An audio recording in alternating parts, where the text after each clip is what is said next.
everybody. I have Jeff with me today, and we're going to be talking about kind of the introduction to computer vision. But before we get into the questions that I've got for you, can you give everybody an introduction? Sure, Emma. Thanks for having me. So my name is Jeff Goldsmith. I'm the head of marketing at Chooch AI. And I've been around in the, sort of watching digital transformation happen for many years, actually. I wrote for Wired Magazine way back in the beginning in like 94. Wrote a piece called This Is Your Brain on Tetris that got a lot of play. But then I also wrote a piece about chess and computers and AI. This was a pretty major piece about Deep Blue and Kasparov and all that business. And then over the years, I've worked at many different startups and in digital agencies and so forth and so on. And I met the founders of Chooch about 5 years ago, and then I started working with them about 2 years ago, a little more than 2 years ago. And it's been a very interesting journey because AI is about to get very real in our lives. It's interesting to hear how long you've been having these conversations. I would like to pretend that I've been involved in the industry that long, but I would say I'm newer to the game. But I appreciate you joining me, and I want to get us started today by just kind of giving a introduction to the idea of computer vision and sharing kind of your definition with everybody joining us today. Sure. So computer vision is a kind of AI, and AI doesn't know anything in the beginning. There's no intelligence there. It's artificial. And by that, we mean you train AI. And in the case of computer vision, you train AI with images and video. So that makes the AI know something. And platforms like Chooch, where I work, makes that happen very efficiently. That's why the advent of computer vision platforms has happened, right? And then what happens is you take that AI model that you've trained and you put that on, let's say, a computer. It could be an edge device, it could be in the cloud. And then when images or video hit that computer and hit the AI model, so let's say a camera is looking at something like an empty hallway, and a person walks into that hallway, the AI can be trained to detect a person. So then you can get an alert that says, oh, there's a person in the hallway. So that's what AI models do. And they don't just detect objects like people. You can also detect actions. You can count things. You can track unknown objects. You can track known objects. And this works everywhere from microscopes, the microscopic level, we call it microscopy, to satellites, to geospatial imagery, and everywhere in between. So that's essentially what computer vision is, a subset of AI, and you train it with images, and then you deploy those AI models so that they can be used live on computers. Thank you. I think that's always so tangible, like getting the definition so that we all are moving forward, speaking the same language is so important. You gave a little bit of examples there, but sometimes when we think about computer vision, we think about it as an emerging technology, but there's a lot of organizations that are using it today. Could you dive into some of those other use cases that are being leveraged by organizations starting now? Sure. And if you look back, I mean, really, computer vision, it was called machine vision at one point. It actually emerged early on, like decades ago. And then the first time I remember it, there was something called an electric eye. You walked in front of a door and the door opened, right? It detected something was there. And this is all the beginning of detecting things with computers and with cameras. But there's the range of use cases is very, very wide. It's somewhat infinite. We've seen everything from wildfire detection from drones and aircrafts and looking at shipping with satellites and other features on the ground in satellite imagery. That's one level we've seen it at. I mentioned satellites to microscopes earlier, but that's a good place to start.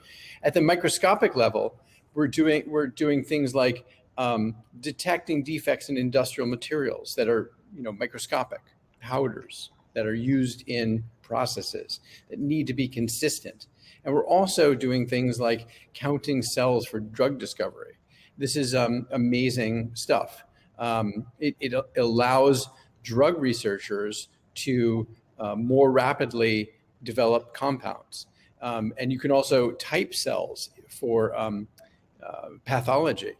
And in the healthcare space, you can do obvious things like detect cancer formations in imaging. And that's more on the scientific area of computer vision. But it's also being used for workplace safety. For example, when workers don't wear gloves or hard hats or safety vests, that's when they get injured. So detecting when people are not complying with workplace safety rules, that's a super important part of computer vision. It allows us to really save lives, lower costs, and so forth and so on with workplace safety detection. And that's applied across industries. That's applied in construction sites, warehouses, in manufacturing, across the board, right? So it's very easy for us. We have an AI model that you can actually. We've developed a demo video where you can see that in action on our website or on YouTube. Then in retail, right? Retailers want to know what consumers are doing anonymously, right? Where are they gathering in stores? What products are they touching and not buying? This kind of stuff is very important. Consumer analytics in retail. And also for retail, stock out detection. When are there items not on shelves? And keeping shelves stocked is important because when consumers go to stores, they expect to find what they're looking for. And if it's not there, that's a bad customer experience. So that's in the retail space. For example, in oil and gas, flare detection is a very important aspect of that business. And we have also seen remote monitoring of locations, like when cars arrive or people arrive at a location that's out in the middle of nowhere. We can detect that and for example, read a license plate or tell us what kind of vehicle that is, or is that UPS, arriving to deliver something to that location. There's also a concept called defect detection. So in the consumer packaged goods, for example, bottling, you want to make sure the bottle caps are on. You want to make sure in manufacturing that paint is consistent, that biomedical devices are consistently manufactured to certain specifications. So thank you for going through all of those use cases. A lot of times we talk through this type of technology in broad spectrum, talk about it as AI. And some of those minute, more kind of focused use cases really do a great job of kind of painting the picture of how computer vision fits into the landscape of digital transformation. More specifically, as we look at organizations taking advantage of this technology, what types of benefits do they typically see? Yeah. So it's a really interesting question. It really is kind of a paradigm shift. So it's kind of hard to get your head around what the benefits are here. But if you look at the analogy of the Industrial Revolution, prior to that, shoes were handmade, right? And so then factories were created where people could manufacture shoes. And the benefit of that was everyone had shoes, and everyone now has shoes in the world. Prior to the invention of factories that could mass-produce shoes, less people had shoes. It's just the way it was. And with computer vision, you can now, the workplace safety example is really great. Now you can ensure that more people receive the benefit of workplace safety rules, right? And you can ensure that there's less defects in products and in processes. Work can happen more efficiently. Costs can be lowered. In that case of cell counting for drug discovery, instead of people counting cells somewhat inaccurately and taking a lot of time, researchers can set up more experiments and go faster with their with drug discovery. So it saves time, lowers costs, and this will save lives, It'll allow people to do more productive tasks. The whole piece about people fearing they're going to lose their jobs because of AI is kind of a fallacy. New sorts of jobs will be invented, and people will be able to do different tasks and more of what they already do. Security guards, for example, oftentimes they don't know why something happened. They'll go out to investigate an event, but they won't know what exactly happened. They'll know there's no issue, but they won't know what tripped off the alarm. But with cameras and computer vision, you can detect things really quickly. You can know that all the doors are closed. You can know what's happening at the fence line and that sort of thing. So it's just going to help us be more efficient at our jobs. So now that we've talked a little bit about this idea of where we are, I want to talk about where we're going and what computer vision can bring to this idea of digital transformation in the next couple of years. Yeah. So it's pretty amazing what's happening.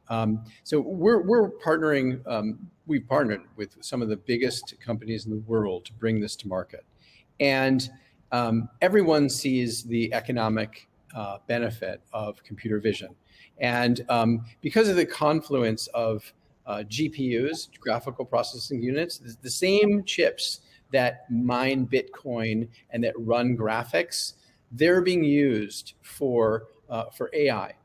And because of that, and because of a software shift called deep learning, because of that confluence, it allows us to generate these AI models very quickly and for any kind of visual use case you can imagine.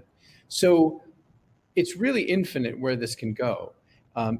Anywhere from your house knowing where you lost your keys to how many boxes are in a warehouse and knowing that instantly, right? We've developed a way to capture very large images and count things incredibly quickly, even if there's thousands of objects. And this happens really, in seconds. So any visual task you can think of, it's going to be doable with computer vision. And that's going to happen at the industrial scale. It's going to happen in your cars. About 2 years ago, a fellow came up to us at a conference and asked the CTO of Chooch and I, can you detect pedestrians in headlamps? Can the headlamp of a car, he was at a headlamp manufacturer, can that headlamp detect pedestrians? And the CTO of Chooch looked at me and said, yeah, we can do that, right? So that's the scale we're talking about embedding computer vision in all kinds of places in our lives and having that benefit us. So the idea that my house could know where I've misplaced things would be pretty critical for me, I think. I thought I lost my wallet a couple of months ago, and lo and behold, it wasn't in one of my coats. I'd put it in my husband's coat pocket and couldn't find it for weeks and had to replace everything. So imagine how nice that would have been for me to have that kind of thing not take place. It's an interesting example, thinking about that your house could know where your things are. It's kind of a dramatic example, but I think that helps people get where this can go. Your car could help you be safer by noticing when you're dozing or when you're distracted, right? Mm-hmm. And give you an alert the same way your seatbelt tells you, hey, you got to be safe, right? If you're not wearing it, it gives you an alert. Distracted driving, dozing. This can actually save lives and reduce accidents on the road. And it's something that we're looking at here at Chooch AI. This can happen anywhere from your car to your house, to your factory, to your job, microscopic to satellite. Well, thank you so much for joining me today, Jeff. And I want to encourage everybody to make sure that if you're not already following him, make your way over and follow him here on LinkedIn. Check out Chooch.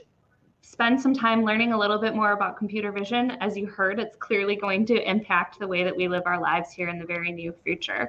But thank you again for joining me, and have a wonderful day, everyone. Thanks, Emma. Really appreciate it.